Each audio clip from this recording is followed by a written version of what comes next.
The Battle of Dieppe, also known as Operation Jubilee, was not only the baptism of fire of the Canadians.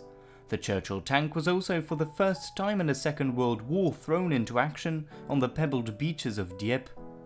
In this video you'll find out more what actually happened to the Churchill tanks on that ill-fated morning of the 19th of August 1942. Welcome to this special episode in the Tank Battles of World War II series.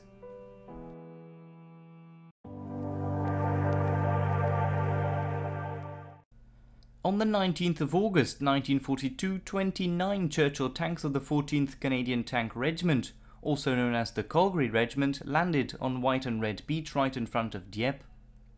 All the infantry tanks were adapted to an amphibious landing, with track-laying devices and deep-wading kits.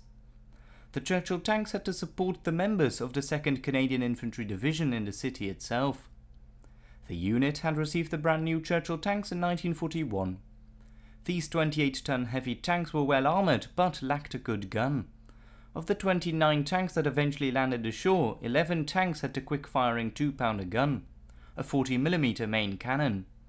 Although this was good against tanks in the early months of the war, it was insufficient in 1942. The remaining 18 tanks had a 6-pounder gun, which is around 55mm.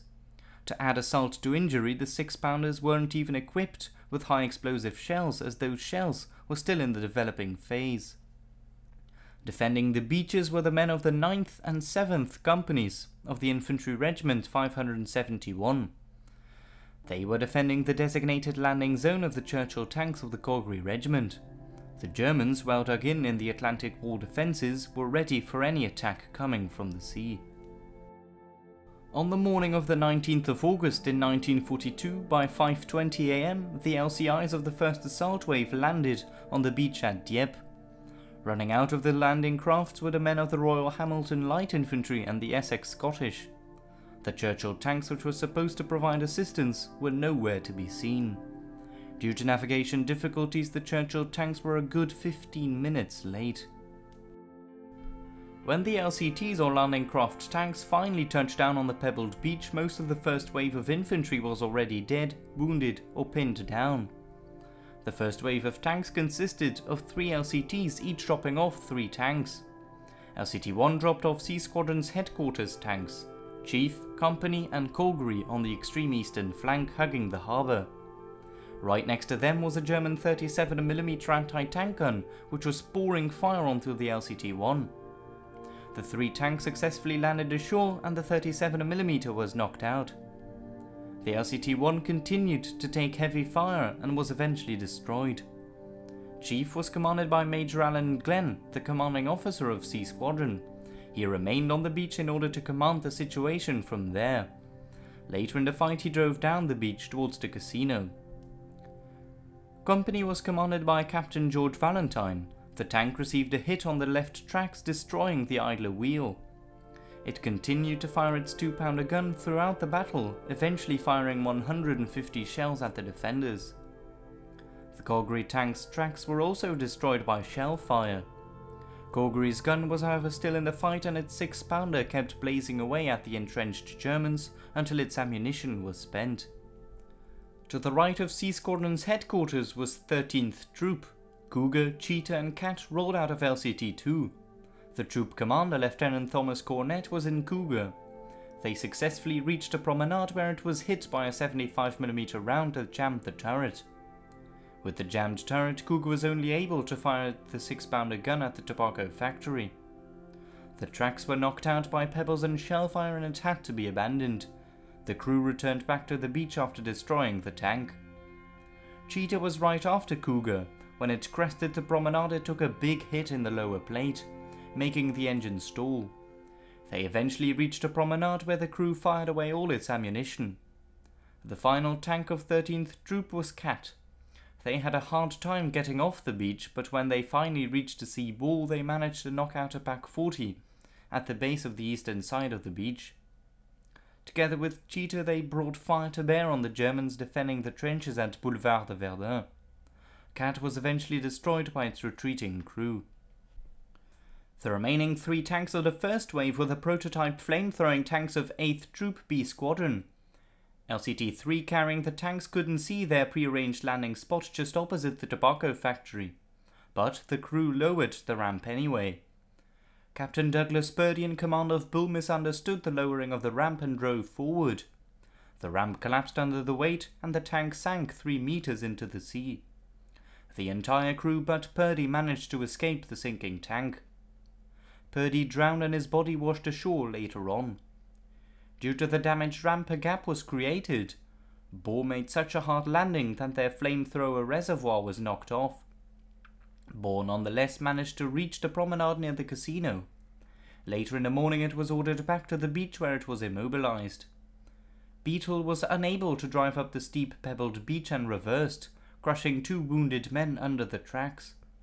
Moments later the tracks were damaged, and from then on it acted as a pillbox for the rest of the battle. The headquarters troop of B Squadron came with the second part of the first wave. This wave consisted of another 9 tanks. Burns was commanded by Major Charles Edward Page. The tank advanced forward until it came across a beach obstacle. They tried to avoid it, but as they were maneuvering around it, they were hit in the tracks by a shell. Due to the forward momentum, the tank came crashing down an anti-tank ditch just in front of the promenade. Backer was hit in the turret, knocking it out. It kept advancing until its tracks were also destroyed. Backer was stowed towards the promenade where it provided supporting fire until all the ammunition was spent. Bolster, the last tank to come out of LCT-4, was immediately beached upon landing as pebbles had jammed the tracks. LCT-6 carried 6th Troop of B Squadron. The LCT took 4 attempts in order to land. Bob was commanded by Lieutenant Jack Dunlap. The tank reached a promenade near the casino where it fired several rounds of its 6-pounder before moving back to the beach to support the retreating infantry. Burt was commanded by Sergeant Major Gerald Menzies. After some initial trouble, Burt reached the sea wall and drove up just east of the casino, where its tracks were blown off. Burt had penetrated further than any other Churchill tank during Operation Jubilee. It still provided support for the men of the Royal Hamilton Light Infantry who were still fighting near the casino. The crew of Burt were eventually picked up by the 2 other tanks of the troop. Bill also engaged targets near the casino and the chateau before picking up several of Burt's crew. It withdrew to the beach to provide covering fire. The final 3 tanks of the first wave were the tanks of 9th Troop B Squadron. They landed in LCT-5. The LCT successfully dropped off the tanks before being hit and destroyed by German shell fire. Buttercup successfully reached the casino from where they took a hellish pounding from 47 and 37mm cannons. The armour withheld the pounding, but the crew suffered mentally from the engagement. It drove back to the beach but couldn't be destroyed because the infantry was seeking cover behind it. Blossom was the command vehicle of the troop, which was commanded by Lieutenant Marcel Joseph Lambert, who would become the Speaker of the Canadian House of Commons. Blossom was following Buttercup until it slid off the chest paling. Blossom continued to fire at the beach defences throughout the battle. Bluebell became beached due to the pebbles. It fired at the casino, killing snipers on the rooftop. Trooper George Volk of the Bluebell was wounded during the battle. He was one of only 3 men of the Calgary Regiment that actually landed and that were repatriated to England. The second wave on paper, which in theory was the third wave, landed by 6:05 AM. These were the last 12 tanks. With this final wave came the battalion headquarters in LCT-8. Ringer got on the beach but unfortunately drove over several engineers until it finally broke its left track, grinding the tank to a halt. Regiment was commanded by the officer in command of the Calgary Regiment, 33-year-old Lieutenant Colonel John Gilby Andrews. He found his path blocked by the already broken down Ringer. The LCT backed up and landed once more an hour later. The chains to lower the ramp snapped off and the ramp crashed into the water. Lieutenant Colonel Andrews thought that they had safely landed and proceeded forward, only to crash into 2 meters of sea water. The tank sank, but fortunately enough the crew could be rescued. Andrews could still inform the others by saying, "I'm now bailing out." Andrews and his crew were picked up by a boat which proceeded back to sea until it was hit by a German shell. The boat exploded and the crew once again had to bail out. When they reached the beach, Andrews was gunned down by a machine gun. Rounder was commanded by Major John Begg, the unit's second in command. He was unable to land and returned safely to Britain. B Squadron's 10 troop was driven ashore in LCT-7. Beefy landed safely and proved to be effective in helping the infantry by knocking out several sniper nests along the beach. Bellico's turret became jammed and upon return to the beach had its tracks destroyed. One of the crew members, Trooper Cornelison, was killed. Lieutenant Bennett was severely wounded, losing an eye during the battle. Bloody, just like many other Churchill tanks, became immobilized upon returning to the beach. 7 troop of B Squadron landed ashore in LCT-9. Brenda crawled up the promenade via some concrete stairs. She exchanged several rounds with the defenders but was ordered back to the sea. It was later destroyed by the crew using sticky bombs. Betty cleared the beach but fell into an entrance of a German bunker. It pointed towards the sky at an awkward angle and all efforts to pull it out were in vain. Blondie also made it onto the beach where it drove around for some time until the build-up of pebbles rendered it immobilized. The last tanks to land on the beaches of Dieppe were those of 15 Troop C Squadron. Caustic was the first of the troop to roll off the boat. Behind it was Canny.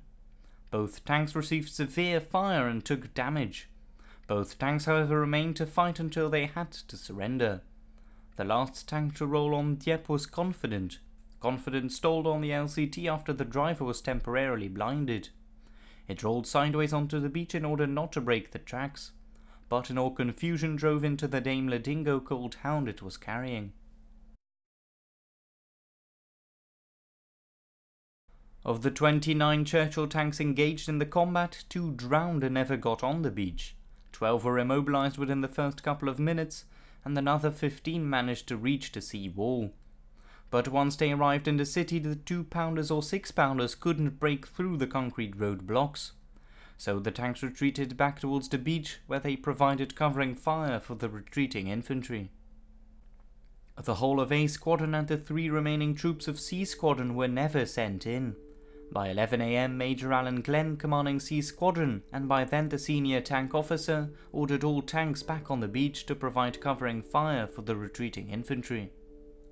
By noon, all tanks had become immobilized. Despite the failure, the tank's armor proved to hold out pretty well, as not a single tank was penetrated. The Churchill crews fired away at the Germans until they ran out of ammunition.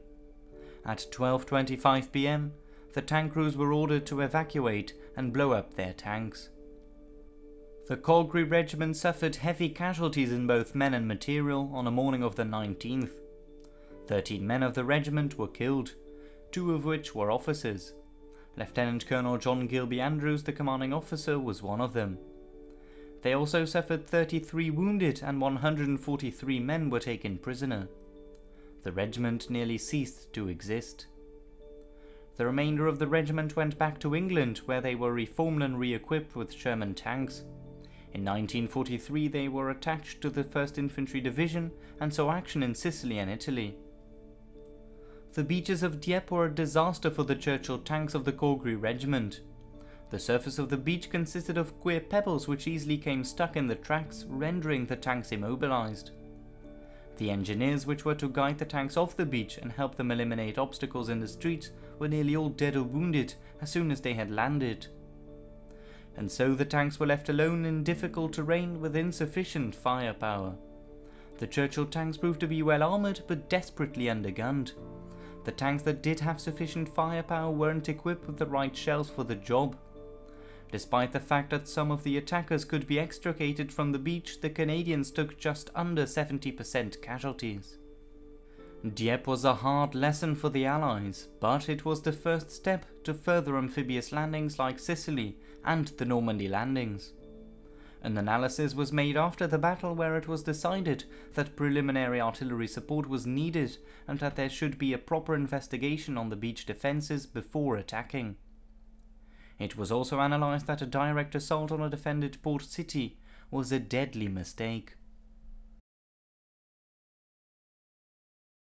This was the AceDestroyer. I hope you enjoyed this special episode of Tank Battles of World War II. If you did, you can always subscribe to my channel and leave a like and a comment down below. If you cannot have enough of these tank battles, why not check out my other videos of the series? Cheers!